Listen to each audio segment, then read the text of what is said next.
ভারত যদি বন্ধুত্ব দেখায় বন্ধুত্ব পাবে, কিন্তু ভারত যদি বাংলাদেশে আধিপত্যবাদ বিস্তার করতে চায়, বাংলাদেশের 18 কোটি জনগণ সেটা রুখে দেবে। আমাদের একটা প্রতিবেশী দেশ আছে, আমরা আমাদের দেশ নিয়ে যত ভাবি তারা তার চেয়ে বেশি ভাবে। কথা বুঝতেছেন না? আরো ভেঙে বলতে হবে। হ্যাঁ, আমরা আমাদের দেশ নিয়ে যত উদ্বিগ্ন, এদের আরো টেনশন বেশি। বলেন, আমাদের দেশে শান্তি আছে না নাই? আমরা হিন্দু মুসলিমে কখনো দাঙ্গা লাগে? আসতে বলেন, কেন লাগে? ওদের পূজা পার্বণে আমাদের মাদ্রাসার ছেলেরা যে পাহারা দেয়, চিল্লায় বলেন ঠিক কিনা?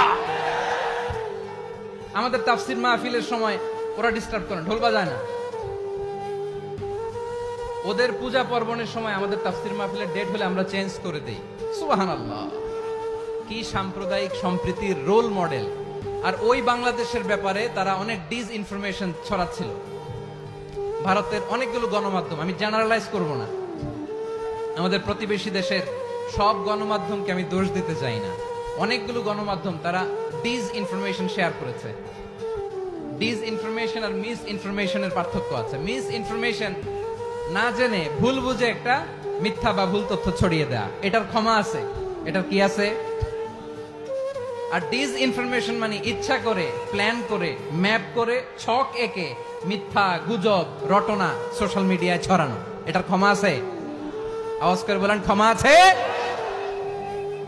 ভারতের কিছু গণমাধ্যম তাই করেছে। আমরা ব্যথিত হয়েছি, আমাদের হৃদয়ে রক্তক্ষরণ হয়েছে। আমাদের প্রতিবেশী দেশকে বলতে চাই, আমাদের দেশ নিয়ে আপনাদের ভাবার দরকার নাই, নিজের চরকায় তেল দেন, নিজের দেশ নিয়ে ভাবেন। গত মাসের ভয়েস অফ আমেরিকার রিপোর্ট, বাংলাদেশে সংখ্যালঘু জনগোষ্ঠী আগের চেয়ে বেশি নিরাপত্তা পাচ্ছে। Report voice of America, Muslim report নাকি? মুসলিম জরিপ, ভয়েস অফ আমেরিকা। কথা বুঝে নাই বোধহয়। ভয়েস অফ আমেরিকা কি আমাদের রিপোর্ট? না, ভয়েস অফ আমেরিকার জরিপ, বাংলাদেশের সংখ্যালঘু জনগোষ্ঠী আগের চেয়ে ভালো নিরাপত্তা পাচ্ছে। শুধু এখানেই শেষ না, মাইক্রোসফটের একটা জরিপ শোনাই আপনাদেরকে। তারা সারা পৃথিবীতে গুজব, ভুয়া আর মিথ্যা নিউজ ছড়ানোতে কোন দেশ সেরা একটা রিপোর্ট করেছে। এর মধ্যে 1 নম্বরে এসেছে ভারতের নাম। মাইক্রোসফট তো মুসলমানরা চালায় না? কথা বোঝে নাই বোধহয়। প্রতিবেশী দেশকে বলবো, আপনারা নিজের চরকায় তেল দেন, আপনারাও শান্তিতে থাকেন, আমাদেরকেও শান্তিতে থাকতে দেন। সব চেঞ্জ করা যায়, প্রতিবেশী চেঞ্জ করা যায় না। আমাদের ল্যান্ড তাদের ল্যান্ড, পাশাপাশি। আমরা চাই তারাও সুখে থাক, আমরাও সুখে থাকি, ঠিক কিনা? কিন্তু প্রতিবেশী হলে বন্ধুত্বপূর্ণ আচরণ করতে হয়। প্রতিবেশী যদি বন্ধু না হয়ে প্রভু হতে চায়, এরকম দানব প্রতিবেশী কেউ চায় না। ভারত যদি বন্ধুত্ব উপহার দেয়, আমরা বন্ধুত্ব দিব, কি বলেন?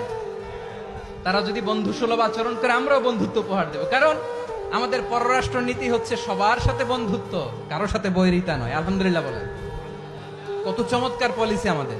আমরা নির্বিবাদী, আমরা বাংলাদেশিরা শান্তিকামী। We are proud of that. এজন্য আমরা গর্ববোধ করি। আমাদের পররাষ্ট্র নীতি সবার সাথে বন্ধুত্ব, কারোর সাথে শত্রুতা নয়। তাই প্রতিবেশী দেশকে বলবো, আমার ভাইয়েরা, আপনারাও আমাদের ভাই, বন্ধুত্ব দিলে বন্ধুত্ব পাবেন। বন্ধুত্ব ইজ ওয়েলকাম, দাদাগিরি নয়। বন্ধুত্ব ওয়েলকাম, দাদাগিরি নয়। Loud and clear. ভারত যদি বন্ধুত্ব দেখায় বন্ধুত্ব পাবে, কিন্তু ভারত যদি বাংলাদেশে আধিপত্যবাদ বিস্তার করতে চায়, বাংলাদেশের 18 কোটি জনগণ সেটা রুখে দেবে। ভারত যদি গৌর গোবিন্দের ভূমিকায় নামতে চায়, দেশের 18 কোটি মুসলমান শাহজালালের ভূমিকায় নামবে।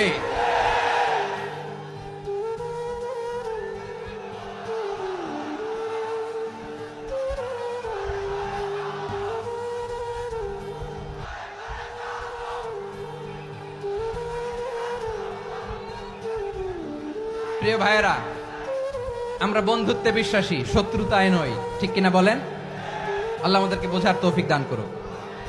তাহলে এই যে তারা বলেছে এদেশে সংখ্যালঘুরা কষ্টে আছে, দুঃখে আছে, এটা কি ঠিক? বলেন, এটা কি ঠিক? না, তারা ডিস ইনফরমেশন শেয়ার করেছে, এটা ঠিক নয়। আমার প্রতিবেশী বন্ধু রাষ্ট্রকে বলবো, আপনারা এটা করবেন না, এটা করবেন না, আমরা শান্তিতে আছি, আপনারাও শান্তিতে থাকেন, আমাদেরকেও শান্তিতে থাকতে দেন। এই যে চিটাগাংয়ের অ্যাডভোকেট আলিফ হত্যাকাণ্ডে গোটা বাংলাদেশ আমরা ধৈর্যের পরাকাষ্ঠা দেখিয়েছে, চিল্লায় বলেন ঠিক কিনা? আমাদের নেতা আমাদেরকে ডেকেছে, আমরা শান্ত থেকেছি, আমরা শান্ত থাকতে চাই, আমরা ঐক্যবদ্ধ থাকতে চাই। যে কোনো ষড়যন্ত্র রুখে দেওয়ার জন্য ঐক্যবদ্ধ প্রচেষ্টার কোনো বিকল্প নাই।